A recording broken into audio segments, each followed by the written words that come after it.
तो मेरे भाई बहन, आज कलयुग के माँ बाप जितना अपने बच्चों के बारे में नहीं सोचते, जितना हमारे और आपके बारे में मेरे गोविंद सोचते हैं, मेरे प्रभु सोचते हैं। क्या सोचते हैं मेरे प्रभु? जब जब भी मेरे प्रभु इन कलयुग के लोगों के बारे में सोचते हैं, वो उदास होते हैं। और जब वो उदास होते हैं तो सोचते हैं इनका कल्याण कैसे होगा, इनका उद्धार कैसे होगा, इनका उद्धार होना चाहिए। जैसे आप कहते हो ना, मेरा बच्चा पढ़ा लिखा होना चाहिए, मेरा बच्चा कमाने योग्य होना चाहिए, मेरा बच्चा ऐसा हो जो खुद ही अपने आप जिंदगी में कुछ कर गुजरे। वैसे ही परमात्मा भी सोचता है आपके बारे में। आप कुछ अच्छे बनने चाहिए हो, आपको आपका लक्ष्य मिलना चाहिए। ये सारी बातें मेरे ठाकुर जी आपके बारे में सोचते हैं। बोले तो हमें तो पता नहीं चलता कि वो कब सोचते हैं। बोले जैसे तुम्हारे मम्मी पापा तुम्हारे बारे में सोचते थे, तुम्हें पता कब चला? कहाँ चला पता? कितना तुम्हारे माँ बाप ने तुम्हारे बारे में भला सोचा, तुम्हें पता चला? Sometimes you said कि Dad, I don't like your behavior। उस डेड का बिहेवियर तुम्हें अच्छा नहीं लगता जिसने तुम्हें उंगली पकड़ के पैदल चलना सिखाया। उस मम्मी का बिहेवियर तुम्हें अच्छा नहीं लगता जिस मम्मी ने तुम्हें इस दुनिया में सबसे पहले बताया तुम्हारा बाप कौन है, तुम्हारी माँ कौन है, तुम्हारा भाई कौन है, तुम्हारा अपना कौन है, तुम्हारा गैर कौन है। तुम्हें जिसने ये दुनिया दिखाई, तुम कहते हो I don't like your behaviour, what is this. हाँ, मैं एग्री हो सकता हूं आपकी बातों से। व्हेन, जब आपके माँ बाप आपके अच्छे कर्मों में आपका सपोर्ट न करें तब। बुरे कर्मों में अगर रोकते हैं तो रुक जाना चाहिए, अच्छे कामों में रोकते हैं तो बिल्कुल नहीं रुकना चाहिए, क्योंकि अच्छाई तेरे आत्म कल्याण की तरफ तुझे लेकर जा रही है। और आत्म कल्याण ही मानव जीवन का सबसे अचूक लक्ष्य है, सबसे बड़ा लक्ष्य है। जैसे अर्जुन सिर्फ मछली की आंख देखता है, वैसे ही मानव जाति में जन्म लेने वाली हर एक आत्मा को सिर्फ अपने मोक्ष रूपी मछली की आंख को देखना चाहिए और जीवन भर उसी को देखते हुए अपना जीवन यापन करना चाहिए। खाना कमाना तो पशुओं का काम है। भगवान श्री कृष्ण गोलोक में उदास चिंतित मुद्रा में विराजमान सर्वेश्वरी श्री राधा ने पूछा, हे प्रभु आप उदास क्यों हैं? हे प्रियतम आप उदास क्यों हैं? श्री कृष्ण कहते हैं, इन संसार के लोगों की दशा को देख देख कर मैं उदास और अशांत हूं। कौन सी दशा, क्या दशा? बोलिए कलयुग के लोग बड़े विचित्र हैं। जो करना चाहिए वो करते नहीं है और जो नहीं करना चाहिए उसमें हमेशा लिप्त रहते हैं। मेरे प्यारे बच्चों जो छोटे छोटे यहां बैठे हैं, जिनके लिए मैं स्पेशली कथा करता हूं, ध्यान से सुनना। हमारा मन हमेशा उसी में ज्यादा लगता है जिसके लिए हमारे शास्त्र मना करते हैं, जिसके लिए हमारे पुराण मना करते हैं, जिसके लिए हमारे माँ बाप मना करते हैं। अब मैं बहुत बड़ी बात आपसे नहीं कहूँगा। जो पढ़ने वाले बच्चे हैं उनके माँ बाप कहते हैं बेटा टीवी मत देखा करो, कहते हैं कि नहीं? जवाब दीजिए, कहते हैं कि नहीं? क्या कहते हैं? टीवी मत देखा करो। और फिर ये बच्चे टीवी देखने की खातिर इस चक्कर में रहते हैं कब मम्मी पापा घर से बाहर जाएं और हम टीवी ऑन करें। दरवाजा तो हमको खोलना पड़ेगा, जब आएंगे तो पता चल जाएगा, टीवी बंद कर देंगे।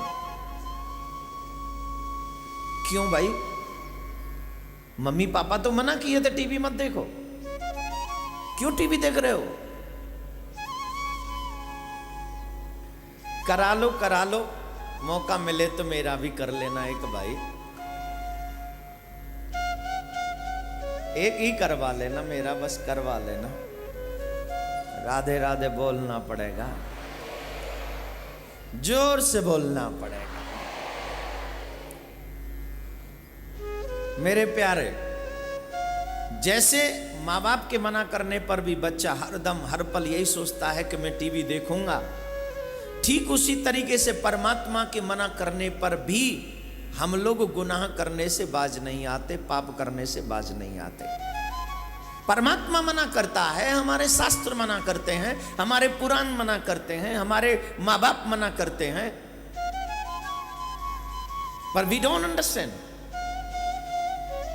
हम समझने को तैयार नहीं है, हम नहीं समझते, बिकॉज ये मन बड़ा चंचल है, कैसे तेरा भजन करूं, जितना इसे समझाऊं उतना ही मचल जाए। ये मन बड़ा चंचल है, थोड़ा बहुत नहीं, बहुत चंचल है। मैं जैसे जितना समझाने की कोशिश करता हूं उतना ही कुमार्ग पर चल। और ध्यान रखिए मेरे भाई बहन, ये मन की कंडीशन बहुत विचित्र है। जितना आप इसे बुराइयों से खींच के लाएंगे उतना ही बुराइयों में ये मन दौड़ के चला जाएगा। लेकिन जो साधक लोग होते हैं वो मन के हवाले नहीं होते, मन उनके हवाले होता है। और जिनका मन जिनके अंडर हो जाए फिर वो साधक दृढ़ हो जाते हैं, पक्के हो जाते हैं, उनकी साधना सिद्ध होने लग जाती है। इट मीन्स वो भगवान से मिलने के योग्य होने लग जाते हैं, योग्य होते हैं, और ठाकुर जी फिर उनसे मिलता भी है, इसमें कोई दो राय नहीं।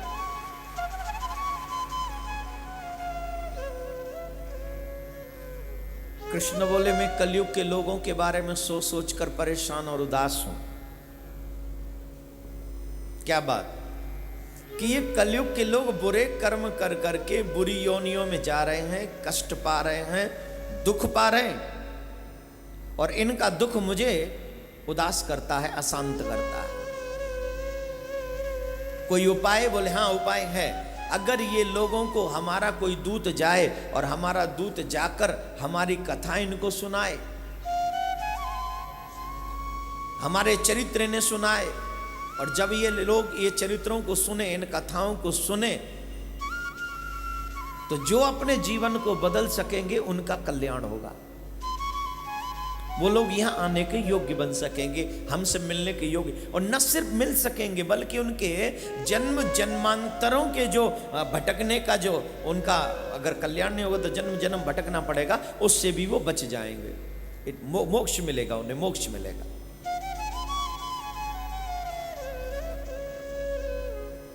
राधे राधे बोलना पड़ेगा, जोर से बोलना पड़ेगा। जन्म जन्म रति राम पद, यह वरदान न आन। मेरे भाई बहन, बहुत मांग लिया मकान, दुकान, औलाद। कभी कभी भगवान से मांगना चाहिए कि पहली बात तो मेरा जन्म ही न हो, और जब भी जन्म हो तो तेरे चरणों में मेरा अनुराग होना चाहिए। एक क्षण के लिए भी तुम्हारे चरणों से मेरा मन भिन्न ना हो, दूर ना हो। अगर मेरा मन आपके चरणों से हट जाए, जिस वक्त तुम्हें भूलूं मेरी जान निकल जाए। राधे तेरे चरणों की गर धूल जो मिल जाए, जिस वक्त तुम्हें भूलूं।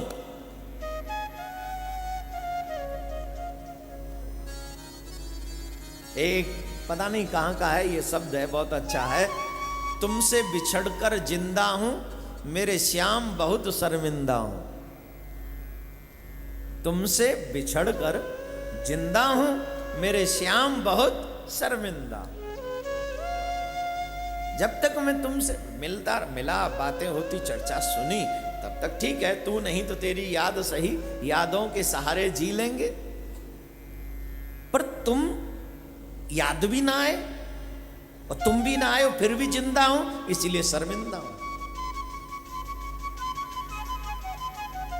जीवन के पग पग पे सिर्फ मेरे सांवरिया की याद होनी चाहिए। मेरे मन बसिया को अपने दिल में छुपा के रखो। दुनिया वाले तुम्हें देखे न देखे, इस बात की परवाह मत करो, दुनिया वाले क्या कहेंगे, अरे छोड़ना।